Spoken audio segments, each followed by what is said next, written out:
Voici l'audio du commentaire concernant Éphésiens, chapitre 4, les versets 26 à 32.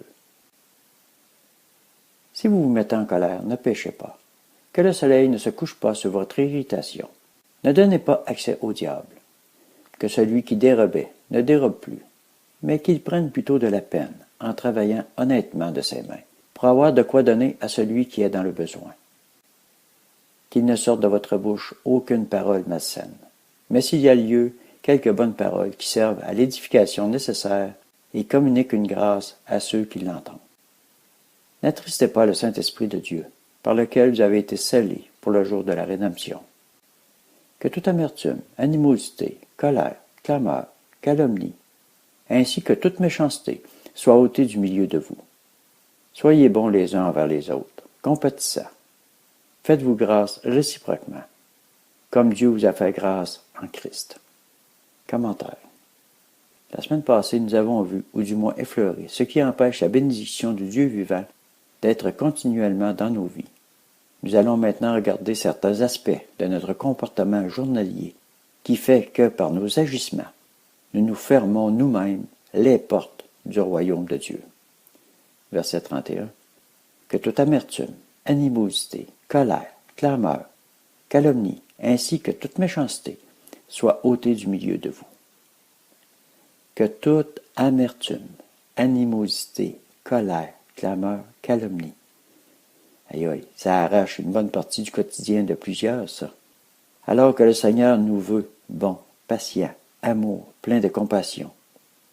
Seigneur Jésus, au secours. Que ta grâce change notre cœur de chair, attaqué par la vie, en un cœur divin, rempli d'amour, comme le tien, mon roi.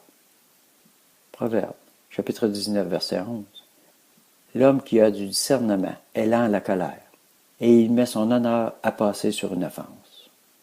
Le Seigneur est fidèle, et il ne permettra pas, pour toi qui fais le pas de délaisser tes mauvaises pratiques, habitudes, tes mauvais penchants, il ne permettra pas que tu abandonnes. Il va au contraire te soutenir, te conseiller, te diriger, t'éclairer. Il va te purifier, car il voit ton cœur, et il désire plus que tout poser sa bénédiction divine sur ta vie. Ésaïe, chapitre 1, les versets 15 à 20. Quand vous étendez vos mains, je détourne de vous mes yeux.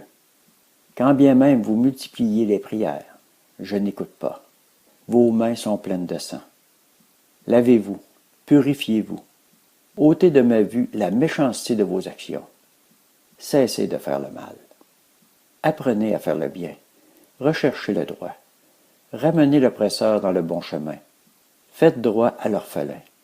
Défendez la veuve. Venez donc et plaidons, dit l'Éternel. Si vos péchés sont comme le cramoisi, ils deviendront blancs comme la neige. S'ils sont rouges comme l'écarlate, ils deviendront comme de la laine. Si vous vous décidez pour l'obéissance, vous mangerez les meilleures productions du pays. Mais si vous refusez, si vous êtes rebelle, vous serez dévorés par l'épée, car la bouche de l'Éternel a parlé. Seigneur, pardon. Pardon pour tout le mal qui nous ronge, nous, ton peuple, à qui tu demandes d'être saint, comme toi tu es saint. Merci, Seigneur, car tu es un Dieu qui pardonne et qui prend soin de ceux et celles qui crient à toi dans leur désespoir et qui veulent un cœur comme le tien, précieux Jésus. Amen. 1 Jean, chapitre 5, verset 3. Car l'amour de Dieu consiste à garder ses commandements, et ses commandements ne sont pas pénibles. 1 Pierre, chapitre 1, verset 22.